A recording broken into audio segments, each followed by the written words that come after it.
Bueno, buenas tardes. Vamos a continuar con el desarrollo de este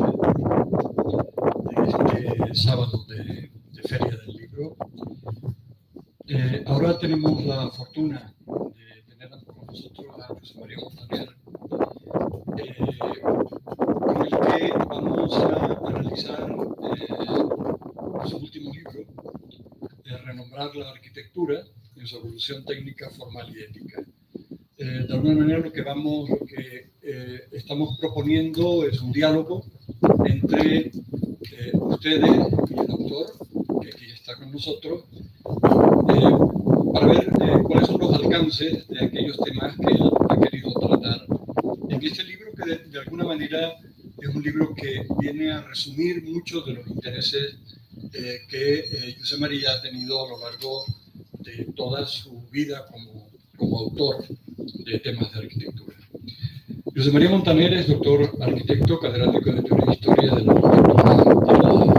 Escuela de Arquitectura de la Universidad Politécnica de Cataluña.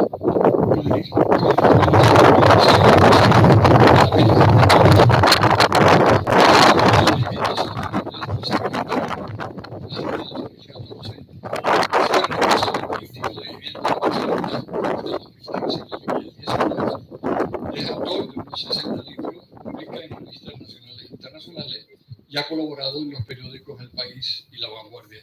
Libros que, por cierto, están prácticamente en todas las mesas de quienes nos acompañan en esta feria, ¿no? Incluso en las librerías de viejo. Cuando yo vi un libro mío en una librería de viejo, dije, oh cielos, qué mayor soy ya. Ha sido galardonado, entre otros, con el premio Domènech i Montaner en el año 84, el premio Gran Plata de difusión por la defensa del patrimonio industrial en el año 93. Ha impartido cursos de conferencias en Europa, América y Asia. Entre el 2022 y el 2024 ha sido codirector de la Interuniversitaria Cátedra de Barcelona de Estudios Vivienda y ahora, una vez que ya se ha jubilado en la Escuela de Arquitectura de Barcelona, pues tenemos la fortuna de tenerlo por acá en México muy a menudo. Así que, adelante. Muchas gracias.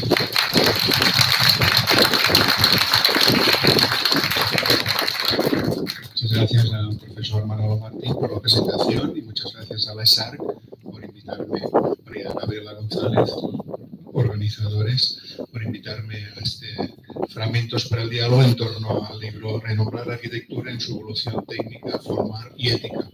Como que, pensando en el formato, ya que este libro, por suerte, donde lo he presentado va a ser en Guadalajara, no es casualidad, en el Fora, en la FIL, y además participé también en el diplomado, en la tercera edición del diplomado de Teoría e Historia de la Arquitectura que dirigen a Manolo Martín, también se analizó este libro. Por lo tanto, pensé que sería mejor otro formato que también se ha ensayado aquí en alguna otra ocasión, por ejemplo, con el libro de Zaida Mouchi, Mujeres, Casa y Ciudades, de repartir algunos fragmentos. He elegido 12 fragmentos del libro que me parecen claves, no es fácil elegirlos y además se han tenido que retocar un poco porque a veces se refieren a ideas anteriores o se han juntado distintos fragmentos que están repartidos ya.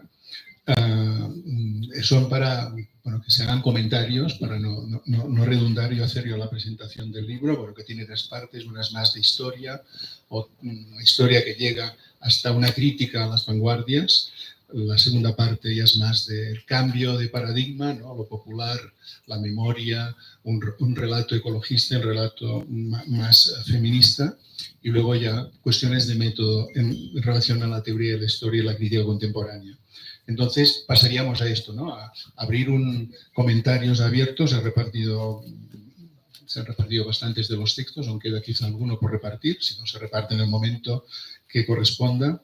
El primer texto es sobre la presentación, sobre la necesidad de renombrar, ¿no? Invitar este desafío de renombrar, de no utilizar un lenguaje militar, racista, colonialista, machista, etcétera, ¿no? Que se utiliza normalmente y que además traspasa y contamina muchas veces la propia crítica, o que hace que, sobre todo, pues digamos, las aportaciones de los países colonizados se consideren secundarias o no aparezca la aportación de las mujeres. Entonces, este sería el primer fragmento que tiene el mismo Manolo Martín para comentar, y luego siguiendo con un fragmento sobre Alejandro Zón, que tiene Álvaro Gutiérrez, el más delicado, que es una crítica a las vanguardias, que sería una perspectiva, por eso también es un diálogo, para que haya perspectivas distintas, ¿no?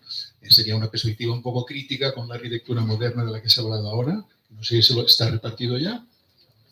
¿Quién quiere esta crítica a las vanguardias? Sí, vale. Luego un texto sobre Lina Bobardi, que habíamos dicho Felipe Leal, pero no sé si está aquí, pues entonces lo repartimos. El siguiente era sobre Francisco Toledo, que había pensado en Ángela Siqueiros, pero bueno, tienes tú, bueno, pues lo podéis también repartir. El de la historia de la memoria, las dado 12, perfecto, con el que cerraremos. Hay también un sobre relato ecologista, sobre el libro de Zaida Mouchi, y el epílogo lo comentará Bernardo García González, profesor de filosofía, el penúltimo, y el último, pues por lo tanto, Ángela Siqueiros. Esto sería, bueno, los que vais a intervenir y más o menos habéis aceptado, y todos y todas las que queráis, ¿no? Empezamos, por lo tanto, con el primer texto, con el primer fragmento. Bueno, gracias. En la presentación del libro, de alguna manera, lo que Josep María hace es abrir el debate.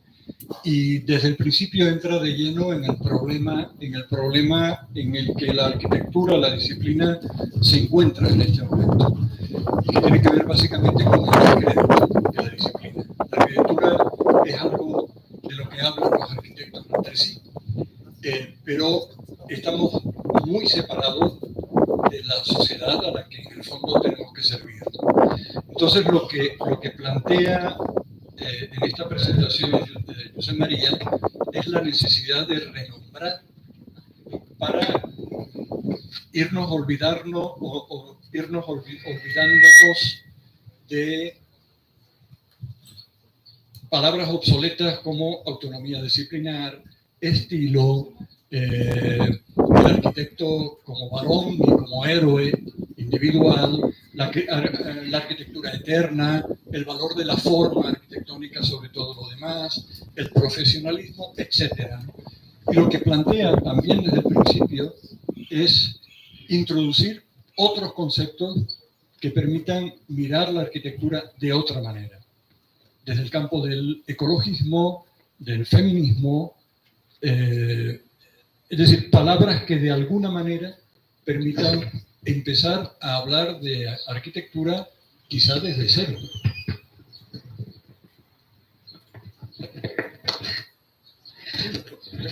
Bueno, la idea es que se establezca un diálogo, si alguien quiere contestar a lo que ha dicho Manolo o a lo que he escrito, o pasamos al 2 y vamos sumando y después se van animando a dialogar. En cualquier caso es un reto, ¿no? A replantear, a repensar, sobre todo es un reto que, digamos, los profesores seniors traspasamos a las nuevas generaciones para que renombren. Pasamos, por lo tanto, el comentario del segundo texto, Álvaro Gutiérrez, ¿sí?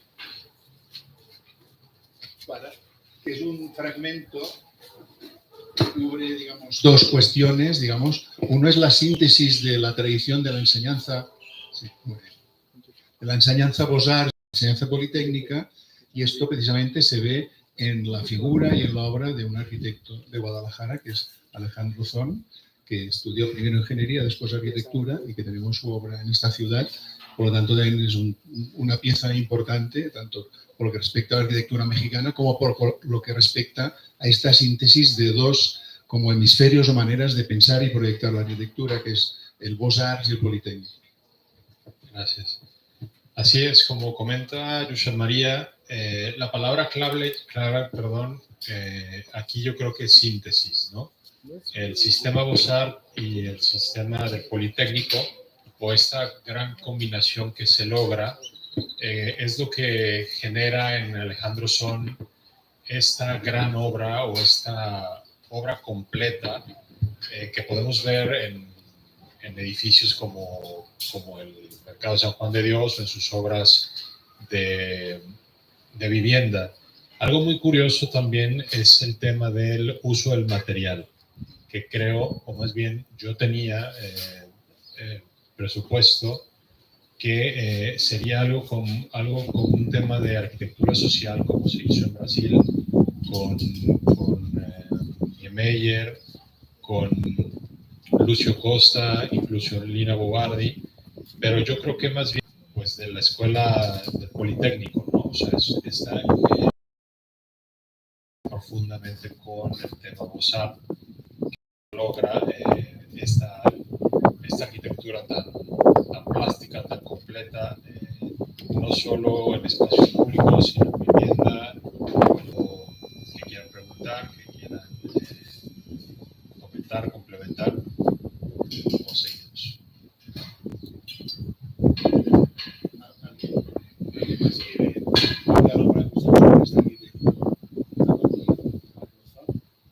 Todos lo conocen, ¿no? Hay mucha influencia de Gates, sin duda, o sea, como profesor olvidé la materia ahora, visual, educación visual, gracias. Pero sí, sin duda, o sea, la plástica se influye muchísimo de todo esto. Y bueno, también la materialidad, ¿no? Con el concreto y tal.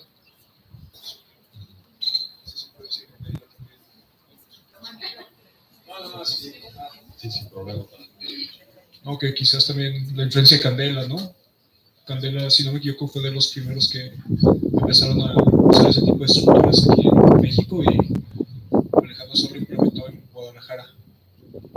Sí, es probable que los cascarones y las hiperboloides, o los paraboloides hiperbólicos, perdón, hayan tenido influencia, pero digamos que eso le viene más, creo que de la parte de la escuela como ingeniero civil, ¿no? O sea, su inquietud, su parte de ingeniero, que se combina con la arquitectura, lo cual es, pues es una maravilla. O sea, aquí tenemos no sé cuántos estudiantes de arquitectura que ya los invito a que hagan 2 carreras al mismo tiempo,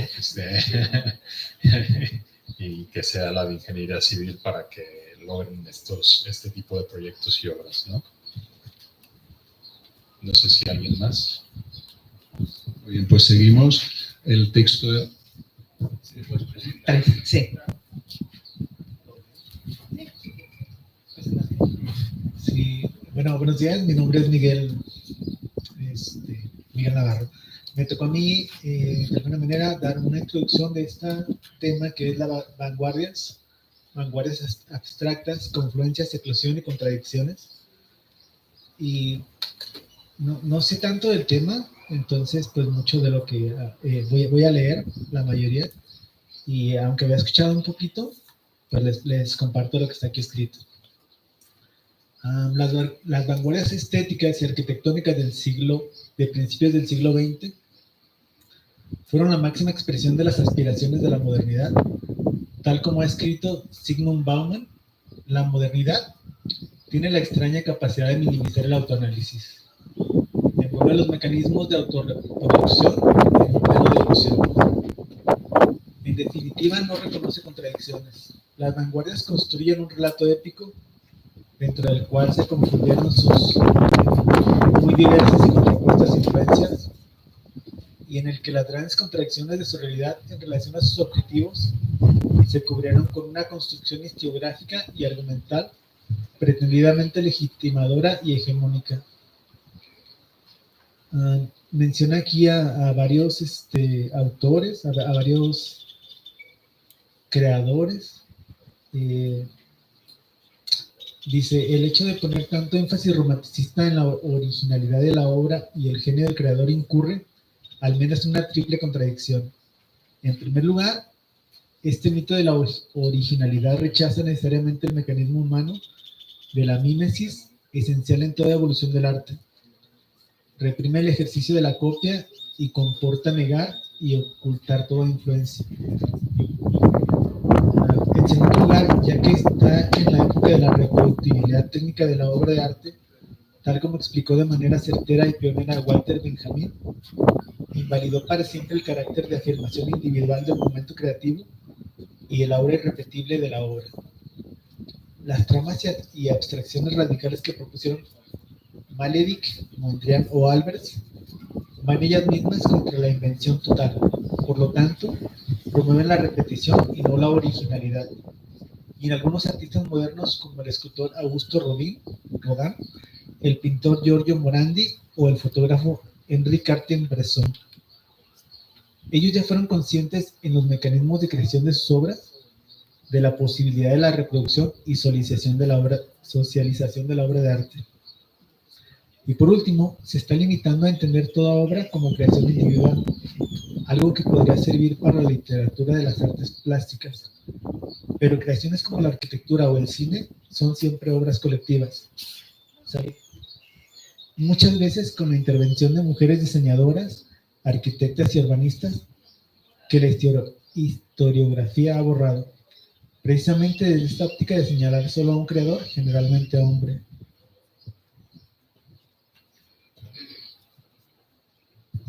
No sé si alguien quiere comentar este párrafo.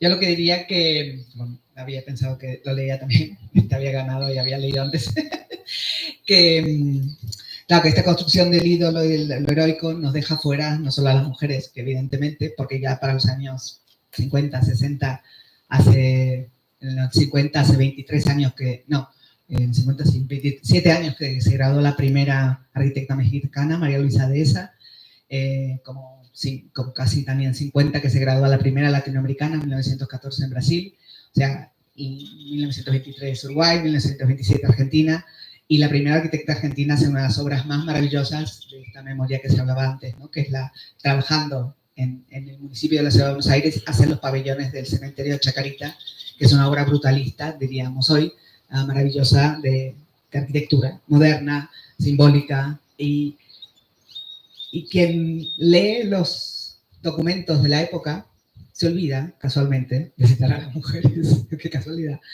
Estaban en los papeles, porque firmaban, porque figuraban, porque los carteles de obra figuran. Por ejemplo, otro gran arquitecto de la arquitectura moderna argentina, ahí se me fue el nombre, Amancio Williams, trabajaba con Delfina Galvez, su esposa, madre de 9 hijos, socia, hablaba francés, con lo cual Amancio Williams pudo comunicarse con Le Corbusier, él no hablaba francés, y desaparece de todas las historias. Mismo sus propios hijos, que han donado el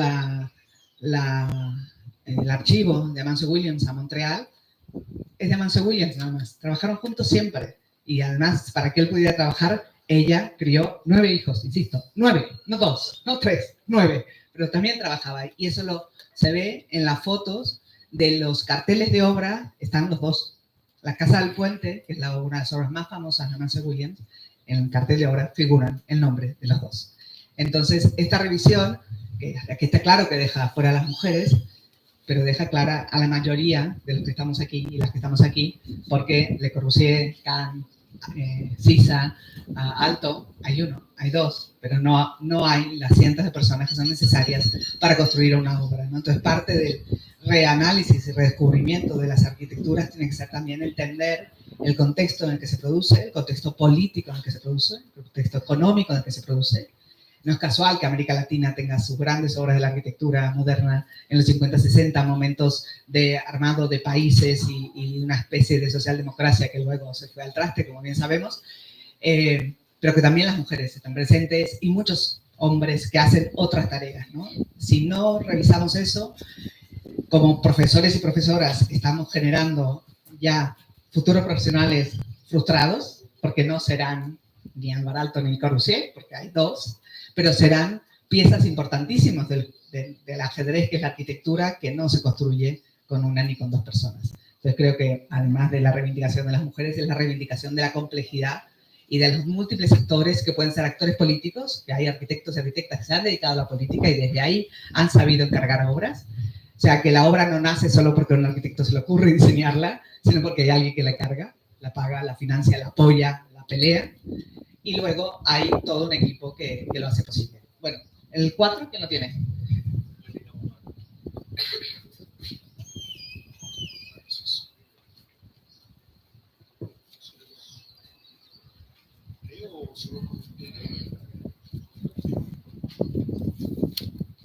Bueno, la cuarta parte habla sobre Lina Bo Bardi y hace la pregunta de qué aportaciones de Lina Bo Bardi pueden aprender más las generaciones de arquitectos y arquitectas.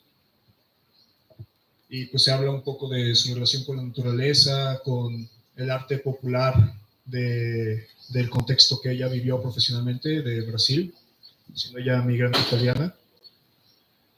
Y pues no sé, a mí me gustaría así un poco pensar en los ojos de cómo veía una migrante italiana la cultura popular, ¿no?, de Brasil y cómo la revaloró, ¿no? Quizás eso es una parte pendiente de la historia de la arquitectura, de revalorar estas artes populares y pasándolo a la arquitectura, pues la arquitectura autoconstruida, ¿no? La arquitectura popular, que también se puede aprender mucho. De hecho, hay varios edificios valiosos de aquí de Guadalajara que toman algo de los procesos constructivos de la arquitectura popular y eso le da un sentido de identidad y a fin de cuentas también de eficiencia de la mano de obra que tenían, ¿no? Y todo, y una expresión plástica que justamente expresa eso, el lugar, las tradiciones que tienen para construir, etcétera, ¿no? Y no irse con la tendencia que siempre puede estar del concreto en esa época, o quizás ahora de más acero. Pero bueno, incluso arquitectos que son modernos, como tuvo esa, no sé, esa manera de apropiarse de los sistemas constructivos de Jalisco y de expresarlos en su obra. Entonces es algo de mucho valor que nos dejó Lina Bo Bardi, ¿no? Y su acercamiento con la naturaleza. No sé si a alguien le gustaría comentar. Solo un segundo, ¿no has dicho tu nombre? ¿O no? Fernando, muchas gracias. No, está muy bien lo que has dicho de la importancia de la mano de obra, que también se relaciona con lo que ha dicho Zaida. Es muy importante en toda obra los albañiles, los artesanos, los industriales, etcétera, es clave, ¿no? Por ejemplo, el caso del famoso modernismo catalán de Gaudí, Domènech Montaner, etcétera, no es solo el arquitecto, es todo un equipo de artesanos y artistas que trabajaron y dieron la calidad a la arquitectura, ¿no? Eso también es algo que se olvida y que tiene muchos, claro, digamos, al final solo se habla de Gaudí, pero con Gaudí trabajaban centenares de otros arquitectos, artesanos y artistas, ¿no? Y por eso tiene valor la obra, ¿no? Y lo que dices de Lina Bo Bardi, también ella no tenía un despacho, sino que trabajaba en la obra y trabajaba con los albañiles, con los artesanos, con los que estaban reciclando, con los que estaban haciendo la obra, ¿no? Lo que has dicho está muy interesante. No sé, a Felipe también le habíamos dicho si quería hablar de Lin, pero bueno. Gracias. Yo soy Bárbara Muñoz de Cote, maestra aquí en ESARC del taller integrador y doy el taller de Ciudad, Arte y Arquitecturas. Entonces me encanta el texto que me tocó, que se llama Retorno al realismo y la cultura popular. Nos habla de 5 aportaciones o puntos que nos hace el gran artista Francisco Toledo, que podemos retomar para el ámbito del urbanismo y la arquitectura. Y bueno, haciendo esta revisión de un artista, pues yo diría que muy contemporáneo, en retomar las artes, las artesanías y las artes populares, creo que es muy importante también plantearlo en la arquitectura y en el urbanismo, en tener esta cuestión también territorial, aparte de lo identitario, que no podemos hablar del territorio sin hablar también de estos lugares que habitan, que en nuestra actualidad podrían quedar en las periferias o en lo rural, y cómo es esta aportación a las ciudades en relación a que son vigentes todo este trabajo, tanto en, como ya mencionaban, en la mano de obra, pero también en nuestra cotidianidad. Y creo que en estos 5 puntos que retomamos de Toledo, nos enseñan cómo toda esta sabiduría que nos pueden traer las y los artesanos a nuestra cotidianidad nos ayudan a revisitar ciertos valores. De los 5 puntos, uno es su concepción ecológica, que nos habla de la interrelación, pues podremos decir en palabras muy simples, de lo humano y de lo no humano. Cómo siempre es presente estos diferentes reinos de lo mineral, lo vegetal, lo animal, sin ninguna jerarquía, ya que conviven en un mismo plano.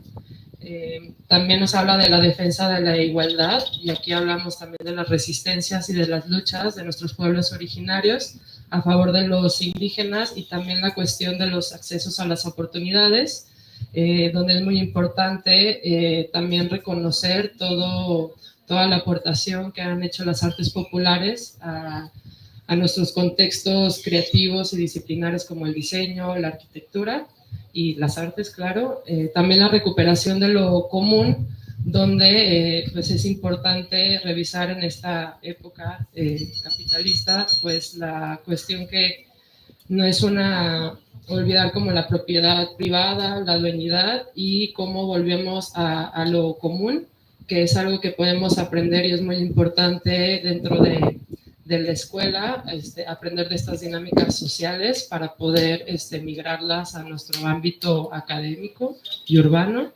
También nos habla de la continuidad de la reutilización de los muy diversos materiales en sus obras. Tiene que hablar también de una circularidad de la economía, aquí bien lo dice, y de la cotidianidad. Es también esta revisión de estos saberes ancestrales.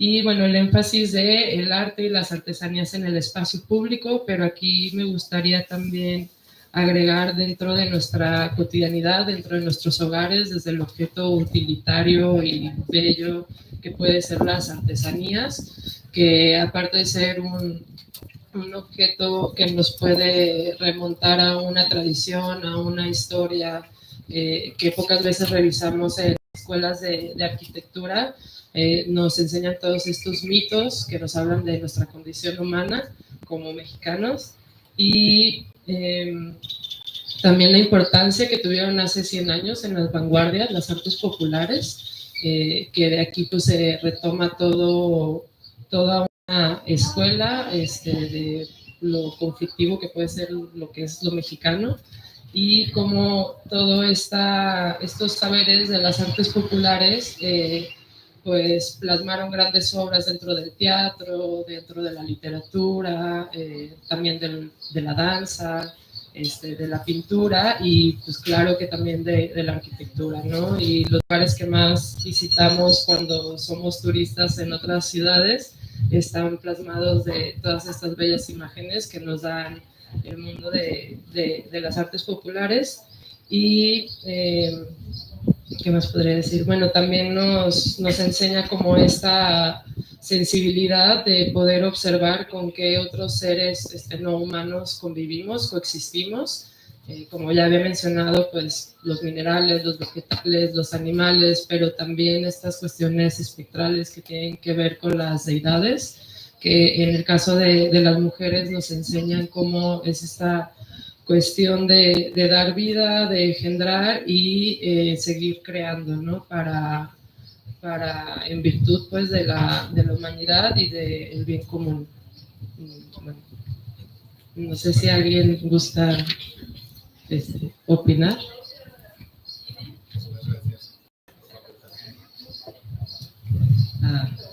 Creo que están encendidos.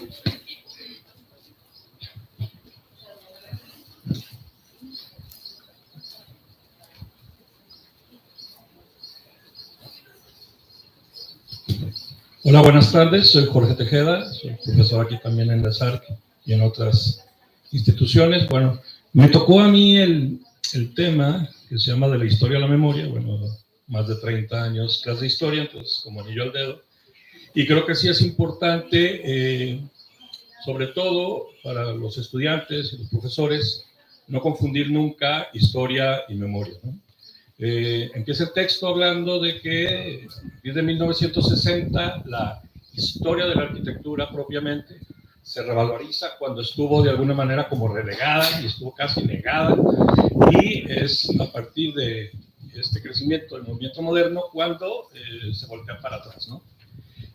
Y bueno, habla algunas otras cosas que tiene que ver, que no se deben de confundir historia y memoria. Voy a dar dos casos que me vienen a la cabeza, uno para seguir con Alejandro Sony, que aparte creo que es muy claro, el Mercado de San Juan de Dios, que es una obra conocidísima, tanto local como, pues yo diría, nacional y hasta mundialmente, ¿no? Es innegable el valor arquitectónico que tiene la obra. Álvaro habló de las dos carreras que se aventó Alejandro Son y cómo llegó a un, yo diría, casi un clímax con ese proyecto del mercado. Y bueno, como a nosotros nos enseñó el arquitecto Díaz Morales en el ITESO, pues hay toda una axiología de valores para juzgar, digamos, los edificios en términos arquitectónicos. Pero luego viene la parte de, esa es por la parte de la historia, pero en la memoria, y sobre todo porque pues la historia, digamos, es eterna y la memoria es colectiva, viene otra visión, aparte, digamos, del mercado. Cuando yo estaba niño, el mercado de San Juan de Dios era toda una aventura, todo un evento. Ver aquel patio de frutas desde el tercer nivel era una cosa maravillosa. Ver los pájaros en las jaulas, que ahorita, bueno, ya es bastante cuestionable, etcétera, etcétera. Pero si, por ejemplo, tomamos otras generaciones, por ejemplo, para mis hijos, ir al mercado es ir a conseguir tenis originales de importación a precio bastante barato, ¿no? Hubo un tiempo cuando ir al mercado era habitual entre algunas tías mías para hacer su súper y todo, y entonces todo el mundo podría tener una opinión acerca del mercado de San Juan de Dios. Y esta memoria colectiva se va alterando porque entonces los arquitectos lo seguimos viendo como un templo, digamos, de los valores arquitectónicos, pero la gente, las personas, pues tienen opiniones según sus propias actividades, ¿no? El otro ejemplo que voy a dar es, está en la Ciudad de México, se llama el Museo del Chopo, que en mi época de joven se llamaba el Chopo, y bueno, era el lugar más espectacular para los que nos gustaba el rock, que podíamos visitar, ¿no? Ni siquiera las tiendas de Los Ángeles y de San Francisco, los famosos Amoeba Records, eran tan solicitadas como ir al Chopo a conseguir cualquier cantidad de productos que estaban en torno a la música, ¿no? Cuando yo llegué a conocer el Chopo, pues sí, vi la estructura, me impresionó, pero realmente me impresionaban más las colecciones de Pink Floyd, de Genesis, de Jethro Tull, que habían por ahí, y entonces entramos como una especie de catarsis, ¿no? Cuando de repente la música evoluciona y de repente vienen otros formatos, y de hecho tenemos Apple Music, Spotify, desaparece de alguna manera el mercado, digamos, de la música física, ¿no? Y me toca visitar el Chopo, invitado por un gran amigo, Daniel Guzmán, que hace una exposición ahí, y llego y está convertido en museo, una intervención creo que fue de Enrique Norte, y entonces cambia completamente la visión que yo tengo hacia el edificio, ¿no? ¿Por qué? Porque había un sentido de memoria colectiva de mi generación en aquel entonces que le daba una relevancia al museo, incluyendo lo arquitectónico. Pero eso ha cambiado a partir de los usos, y entonces sí es muy importante, y con esto terminaría, como ser muy claros lo que es inamovible, analizando la historia de la arquitectura, los edificios, propiamente con, vamos a decirlo así como dije, valores inamovibles, y analizar la memoria colectiva de las personas o de las comunidades que los usan, ¿no? Porque ahí pues puede variar a cosas que van a trascender completamente la arquitectura. Muchas gracias. Muchísimas gracias por los aspectos. Son las memorias más fluidas, comparaciones. Si vamos al siguiente, que es de Flora Tristán. Y si no está, nos lo saltamos. Estoy Así ya está, acá. perfecto. Pues yo no les voy a hablar de son porque no soy de Guadalajara, soy de Monterrey. Y les voy a leer primero porque creo que vale muchísimo la pena, justo, como decían ahorita, hablar sobre Flora Tristán, sobre renombrar y los valores éticos en la ciudad. Antes que Marx y Engels, quienes, aunque fuera escuetamente, tuvieron que reconocer sus aportaciones, Flora Tristán planteó ya la agenda básica de un futuro Estado social: sanidad y educación pública, atención a las personas mayores, igualdad de género. Fue, por lo tanto, una avanzada en la defensa de los derechos humanos en diversos sentidos. Su primer ensayo, de 1835, firmado WMEF.T. se tituló Necesidad de acoger a las mujeres extranjeras.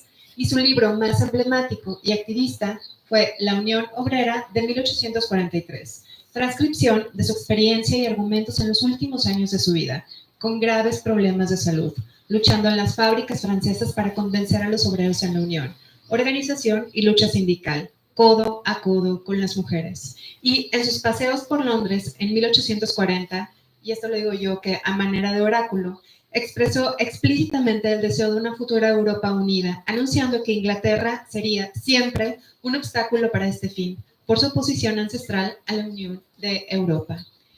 Es bien interesante ahorita que las he estado escuchando y que los he estado escuchando, porque hablan mucho de la interdisciplina, que espero que en la SARC la comenten a diario, porque eso es algo que por lo general nos dicen a los arquitectos. Yo soy arquitecta, pero también soy restauradora y soy investigadora del noreste. O sea, imagínense, porque Guadalajara es como, tiene una arquitectura increíble por todos lados. Y cualquiera pensaría que en Monterrey por lo general no, o que no hay arquitectura tradicional, y hay muchísima. Entonces, imagínense ser una morra en Monterrey, que es una ciudad industrial, y que habla sobre todo y que investiga, por ejemplo, arquitectura vernácula. Y no solo eso, sino que además abarca algo. Sigo enseñando a nuevos maestros a que sepan trabajar con la cal, que sepan hacer pintura, que utilicen óxidos de hierro, que sepan hacer pisos de pasta. ¿Por qué? Porque realmente la arquitectura debe ser un ejercicio horizontal. Bien, lo comentaban ahorita también sobre la memoria. Yo disiento un poquito por ahí, porque la memoria debería ser colectiva, pero también tenemos cada quien nuestra memoria de manera individual. Me parecía muy interesante como comentaba el arquitecto Jorge sobre el mercado y como decía, bueno, es que los arquitectos vemos, pero la gente ve. Los arquitectos también somos gente, solo que justo, o sea, realmente también pareciera que siempre nos queremos poner en otro ladito o en otro escalón. Y hasta aquí, Saida, gracias. Muchísimas gracias por estas aportaciones valiosas y me han emocionado. Gracias. Hola, buenas tardes. Yo soy Antonio Mora. A mí me tocó la parte que se titula La construcción de los relatos feministas en la arquitectura, una serie de obstáculos.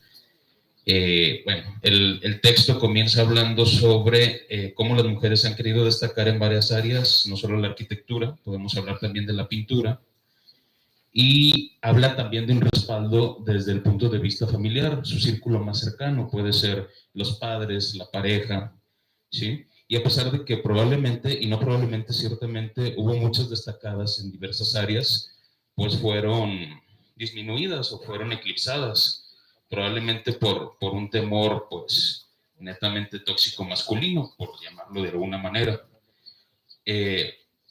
Da un repaso rápido por la historia en cuanto a mujeres destacadas, que puede ser, por ejemplo, Hipatia, la filósofa, puede ser Artemisa Gentileschi, la pintora, Marie Curie, la científica investigadora, y cómo, a pesar de que son nombres conocidos, son nombres que hoy en día pues sabemos quiénes son, sabemos su gran aportación, hubo muchas otras que no les tocó la misma fortuna, y que hoy, en este día, pues yo creo que después de 100, 50, 20 años probablemente de la desaparición de algunas de estas figuras muy interesantes, pues se está reivindicando. Y es una labor, probablemente podremos decir, es tarde. No, no es tarde. Creo que todavía estamos a tiempo de reconocer el valor de muchos de estos personajes. Ahorita que analizaba el texto me venía a la mente, por ejemplo, No sé si alguien ha oído hablar de Gertrudis Antonia Schroeder. Sí, Trude Schroeder, arquitecta muy, muy interesante, vanguardista, pero poco se habla de su trabajo.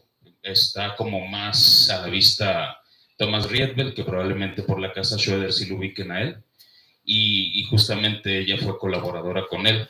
Me viene a la mente también Lily Rick, asistente y colaboradora con Mies van der Rohe. Todo el mundo ha oído hablar de Mies, ¿verdad que sí? La casa Farnsworth,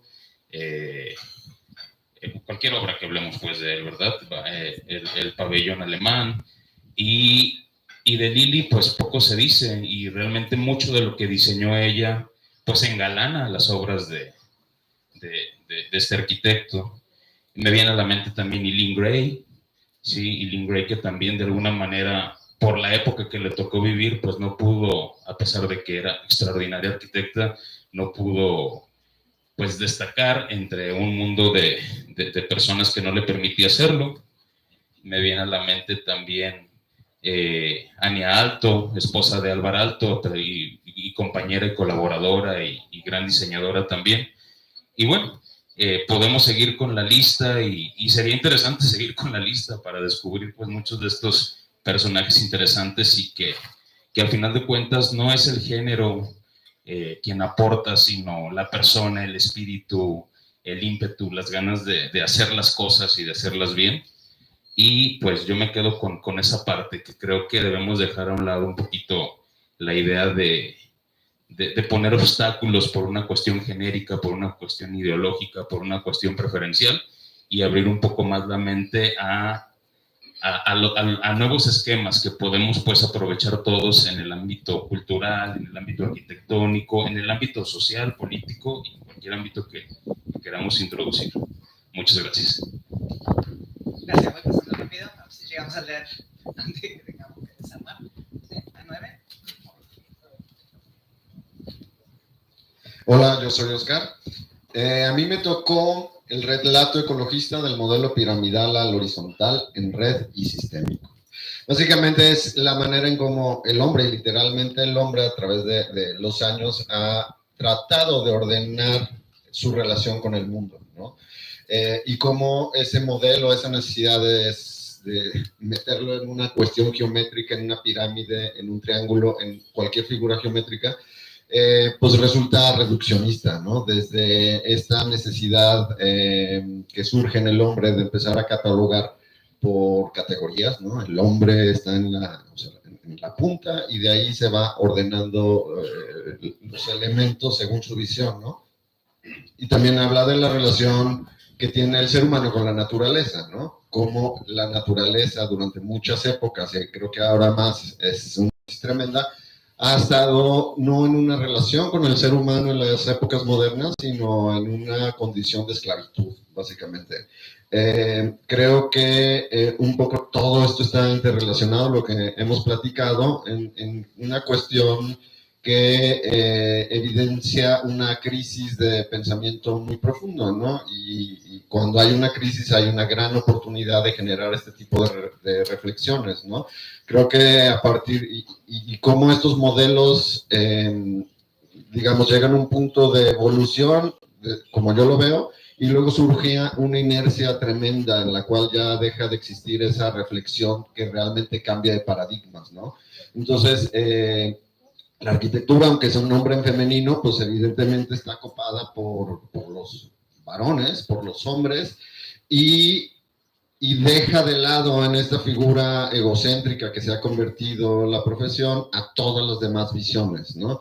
O sea, es como, creo que ya no cabe una figura geométrica en el entendimiento del mundo, sino pues ya casi sería una cosa como un tercer acto, ¿no? O sea, algo sumamente complejo que nos ayude realmente a romper esas barreras casi lineales con las que hemos construido nuestra visión del mundo, con la cual nos hemos alejado de todas estas sensibilidades con la sociedad, con el trabajo en equipo que demanda no nada más la arquitectura, sino todas las profesiones, con las sensibilidades, y romper también esa inercia del pensamiento científico, ¿no? Que solamente lo comprobable pues es real, Entonces creo que estamos en un momento, y me parece muy interesante, y voy a comprar el libro, de realmente romper cosas anquilosadas de nuestra profesión, porque también soy arquitecto, pero también de replantearnos nuestra relación con el mundo y pensando el mundo como algo integral y holístico. Cualquier cosa, cualquier elemento que nosotros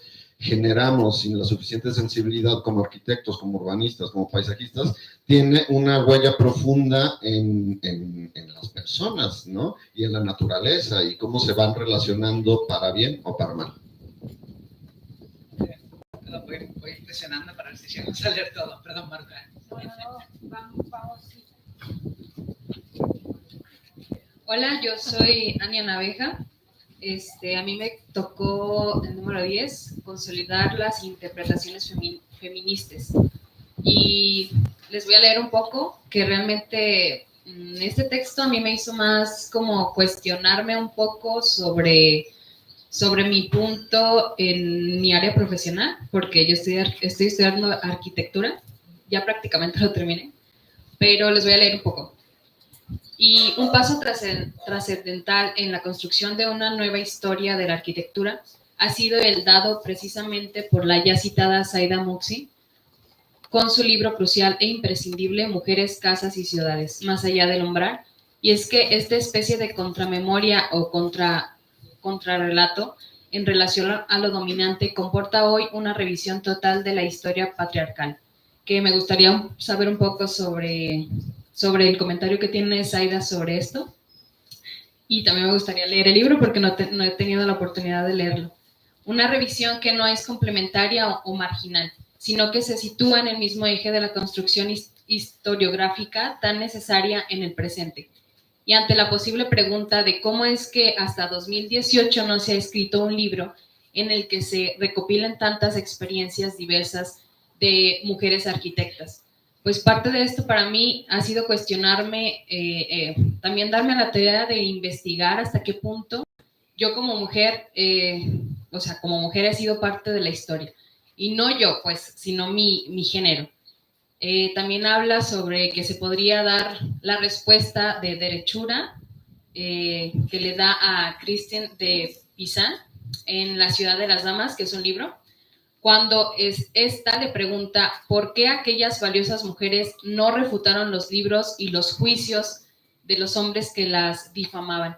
Esto también me hace cuestionarme más cosas, e incluso más la respuesta. Derechura responde: eres tú la que estabas destinada a levantar esta ciudad.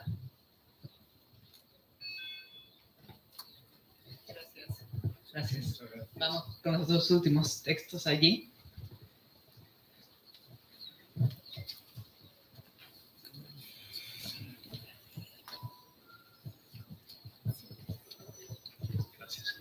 Hola, buenos días. Mi nombre es Bernardo. A mí me tocó parte del epílogo que lleva por título Sentidos, Percepción y Experiencia Humana en la Arquitectura Contemporánea. Toma como centro, según veo, la figura de una filósofa española del siglo XX, que es María Zambrano, una filósofa extraordinaria. Una filósofa que se inserta en la tradición de la fenomenología, un modo específico de hacer filosofía que nace justamente en el siglo XX, digamos, en respuesta a toda una tradición occidental del pensamiento que sobre todo lo que hacía era ensalzar la razón y la racionalidad como el modo más perfecto, digamos, de acceder al mundo y de poderlo explicar.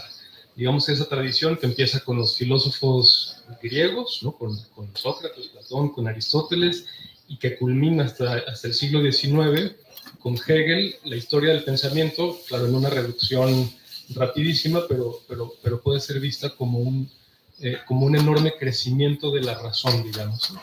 Y no es hasta finales del siglo XIX en donde empieza a haber un cuestionamiento real de la razón, ¿no?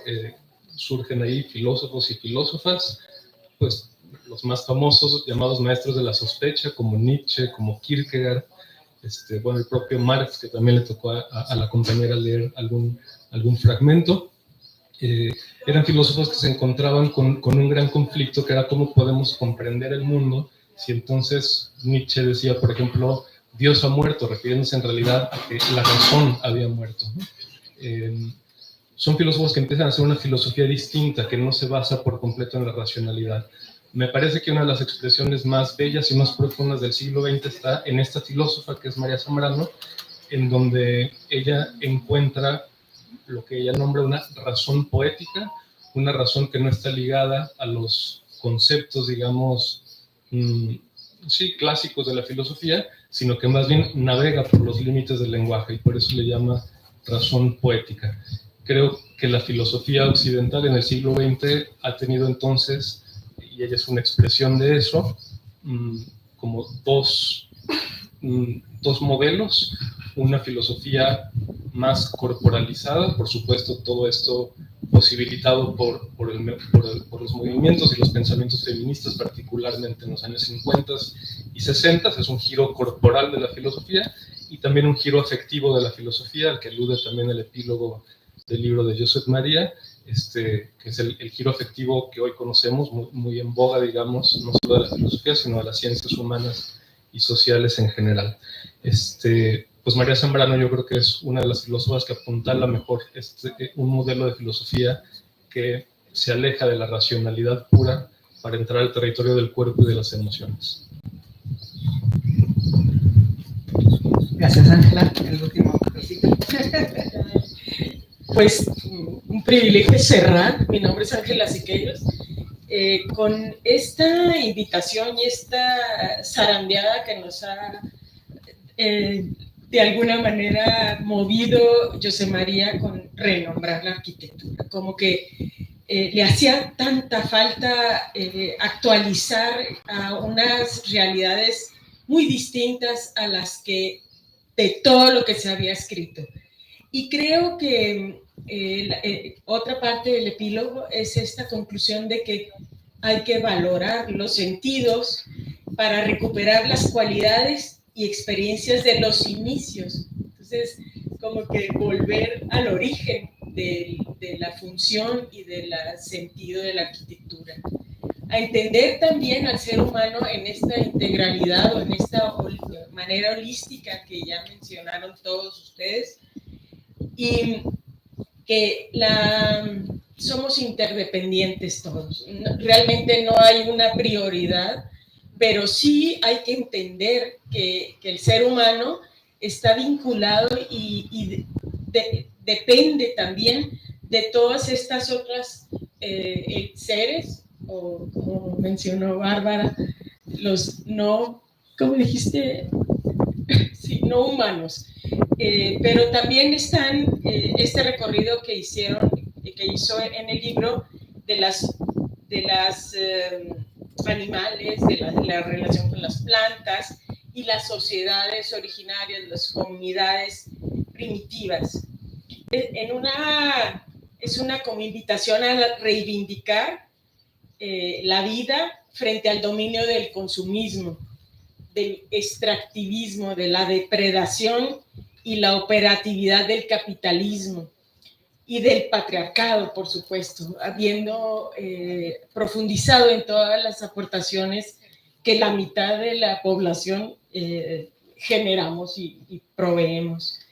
De este patriarcado y estas figuras reductivas, represivas y omnipresentes, es retomar los sentidos, la sensorialidad y el paisaje el medio ambiente y la generosidad de la naturaleza en el centro de la vida.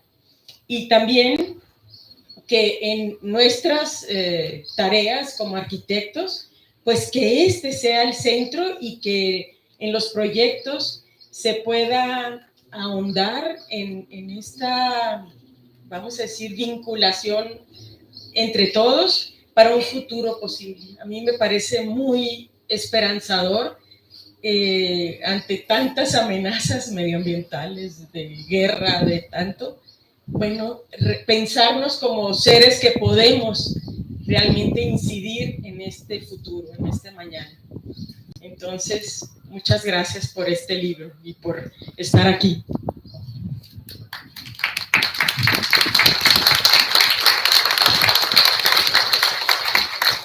Sí, solo un minuto porque estamos ya fuera de tiempo. No, solo agradeceros las 12 intervenciones, además de las que ha habido alguna más espontánea. No sé si hay alguna cuestión más que ha quedado pendiente, igual tenemos un par de minutos, pero sobre todo, digamos, han sido todas de enorme valor, emocionantes, y todas han enriquecido muchísimo los fragmentos, ¿no? A partir del fragmento han salido muchísimas reflexiones, tanto personales como intelectuales, de enorme valor, ¿no? Y creo que ha funcionado muy bien. Y os agradezco muchísimo a las 12 personas que os ha correspondido tener que interpretar las interpretaciones que habéis hecho tan interesantes y que amplían, ¿no? Las perspectivas de lo que se escribe, que al final queda ahí, ¿no?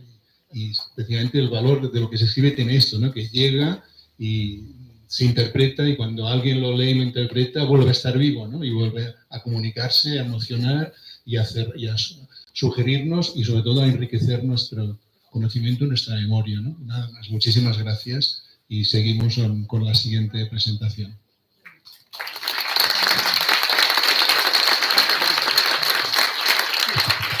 ¿Me ayudan a volver las sillas a su sitio?